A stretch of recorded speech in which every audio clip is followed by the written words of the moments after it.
আর ঠিক এই ভুলটার কারণেই তুমি ইসলাম শিক্ষায় এত লেখার পরও নাম্বার পাবা না। এই রাইটিং প্যাটার্নটা যদি ফলো করতে পারো তুমি সৃজনশীলে 10 পাবা। এইভাবে যদি লিখতে পারো তুমি ইসলামে 90+ পাবা। আসসালামু আলাইকুম সবাইকে, আমি মোহাম্মদ জাওয়াদুল ইসলাম। বর্তমানে পড়াশোনা করছি ঢাকা রেসিডেন্সিয়াল মডেল কলেজে, ইন্টার ফার্স্ট ইয়ারে। আমি এসএসসি দিয়েছিলাম এসএসসি 25 ব্যাচ থেকে। এসএসসি 26 তোমাদের কাছে একটা সুবর্ণ সুযোগ আছে তোমাদের নাম্বার বাড়ানো, কারণ ইসলাম শিক্ষায় নাম্বার তোলা খুব ইজি। তুমি যদি রাইটিং প্যাটার্ন ভালোভাবে ফলো করতে পারো তুমি খুব ইজিলি ইসলামে বেশি নাম্বার তুলতে পারবা। আমার জেনারেল সাবজেক্ট গুলাতে নাম্বার তোলার মেইন রিজনই ছিল রাইটিং প্যাটার্ন, কারণ আমার হাতের লেখাও তেমন ভালো ছিল না, আমার হাতের লেখাও স্লো ছিল, কিন্তু রাইটিং প্যাটার্ন ঠিক রাখার কারণে আমি জেনারেল সাবজেক্টে ভালো নাম্বার পাইছিলাম। আজকে আমি তোমাদেরকে এমন একটা রাইটিং প্যাটার্ন শিখাবো যেটা যদি তুমি ফলো করতে পারো ইসলামের সৃজনশীল গুলাতে খুব ভালো একটা নাম্বার পাবা। ইনশাল্লাহ তুমি 90+ নাম্বার ক্যারি করতে পারবা। কারণ অনেকে দেখা যায় যে এমসিকিউতে 28-29 পায়, কিন্তু সিকিউতে তাদের এতই নাম্বার বাজে আসে যে তারা এই প্লাস পর্যন্ত মিস করে। তো ভিডিওটা লাস্ট পর্যন্ত দেখো, ইনশাল্লাহ তুমি 90+ নাম্বার পাবা। আর তোমরা যারা আমার ইসলাম শিক্ষার আয়াত হাদিসের সাজেশন চাও, নিচে ডিসক্রিপশন আর কমেন্ট বক্সে থাকা লিংক থেকে আমার হোয়াটসঅ্যাপ চ্যানেলে জয়েন হয়ে যাইও, সেখানে আমি অলরেডি এগুলো দিয়ে দিয়েছি, তোমরা গেলে পেয়ে যাবা। তো এবার আসি কিভাবে লিখলে তোমরা একটা সৃজনশীলে 10-এ 10 পেতে পারো।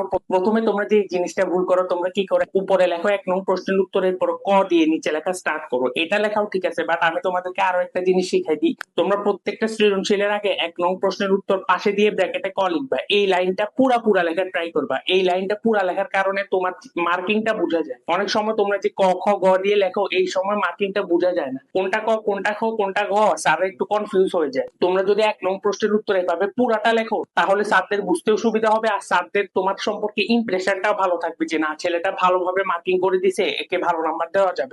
আরেকটা ইম্পর্টেন্ট কথা, তোমরা যারা আমার ভিডিও দেখো তারা 80% সাবস্ক্রাইব না করা ছাড়াই দেখো। আমি তোমাদের জন্য এত কষ্ট করি, লাস্ট মোমেন্টে তোমাদের জন্য এতগুলা সাজেশন দিচ্ছি, ডেইলি এতগুলা ভিডিও দিই, নিজেই আপলোড করি, নিজেই ভিডিও এডিট করি, সব আমার নিজেরই করা লাগে। তো এত কষ্টের প্রতিদান হিসেবে একটা সাবস্ক্রাইব বুঝে করতে পারবা, মানে এত ছোট বয়সে স্বার্থপর হয়ে গেল। তো তোমাদের জন্য যেহেতু এত কষ্ট করতেছি, এই কষ্টের প্রতিদান হিসেবে একটা সাবস্ক্রাইব করে দিতেই পারো। কারণ আমি তোমাদেরকে বলছিলাম আমি লাস্ট মোমেন্ট পর্যন্ত আমার সর্বোচ্চ দিয়ে তোমাদেরকে হেল্প করার ট্রাই করবো, আর আমি ওইটাই করতে। আমি যেহেতু তোমাদের জন্য এত কষ্ট করতেছি, এত হেল্প করতেছি, তো ওই কষ্টের প্রতিদান হিসেবে একটা সাবস্ক্রাইব করে দিও। এত ছোট বয়সে স্বার্থপর হইও না, একটা সাবস্ক্রাইব করো। আরো একটা কাজ তোমরা করো না, যেটা হলো একটা সৃজনশীল শেষে তোমরা একটু জায়গা ফাঁকা রাখো না। তোমরা মিনিমাম 2-3 আঙ্গুল জায়গা ফাঁকা রাখো। তোমরা কি করো, একেবারে সাথে সাথে লিখে ফেলো। এটার কারণে কি হয়, তোমাদের লেখাটা খুব হিজিবিজি লাগে স্যারদের কাছে, সেজন্য তোমরা নাম্বারও কম পাও। তোমরা ট্রাই করবে মিনিমাম 2-3 আঙ্গুল জায়গা ফাঁকা রাখা। তারপর তোমরা গগতে একটা আয়াত আর একটা হাদিস মিনিমাম অ্যাড করার ট্রাই করবা। যদি হাদিস না পারো তাহলে অ্যাটলিস্ট একটা আয়াত হলেও লিখে দিয়ে আসবা। যদি আয়াত না পারো তাহলে অ্যাটলিস্ট একটা হাদিস দিবা।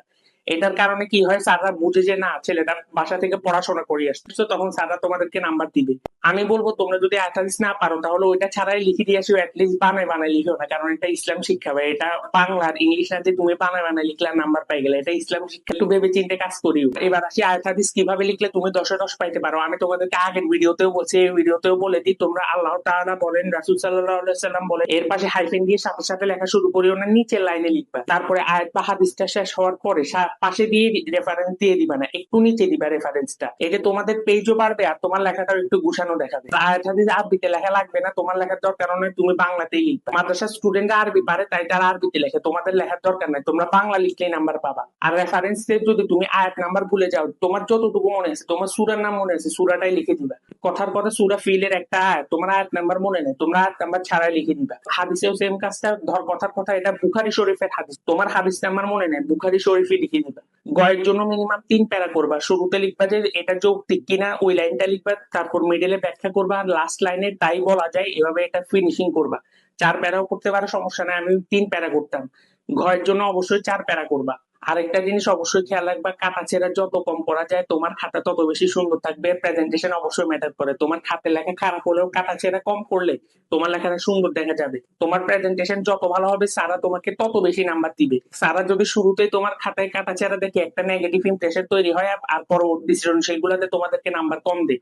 আর অনেকেই জিজ্ঞেস করতেছো আয়াত হাদিস নীল কালি দিয়ে লেখা যাবে কিনা। লিখতে পারো, সমস্যা নাই, আমি লিখতাম না, কারণ নীল কালি দিয়ে বারবার বের করলে এখানে একটা সময় যায়। তো আমার লেখা যেহেতু স্লো ছিল, আমি আর এই টাইমটা নষ্ট করি না, একবার নীল কালি দিয়ে লিখবো, একবার কালো কালি, এই সময়টা যাতে নষ্ট না হয় তাই আমি পুরাটাই কালো কালি দিয়ে লিখতে। লেখা যদি ফার্স্ট হয়, তুমি যদি লিখতে পারো নীল কালি দিয়ে লিখতে পারো, সমস্যা নেই। এই রাইটিং প্যাটার্ন গুলা মারলে ইনশাল্লাহ সৃজনশীলে খুব ভালো একটা নাম্বার পাবা। তো ভিডিওটা যদি সামারি করি, শুরুতে 1 নং প্রশ্নের উত্তর ক লাইনটা পুরা লেখার ট্রাই করবা, তারপরে প্রত্যেকটা গ ঘটে আয়াত হাদিস দেওয়ার ট্রাই করবা, রেফারেন্স যতটুকু মনে থাকে ততটুকু দিবা, আর বাংলাতে লিখলেও সমস্যা নেই। 3 নম্বরে গটে 3 প্যারা করার ট্রাই করবা, আর গটে 4 প্যারা করার ট্রাই করবা। আর আয়াত হাদিসের শুরুতে ট্রাই করবে কোটেশন মার্ক দেওয়ার, এতে জিনিসটা আরো সুন্দর দেখাবে। তো এইভাবে লেখো, দেখবা যে ইনশাআল্লাহ 90+ পাবা।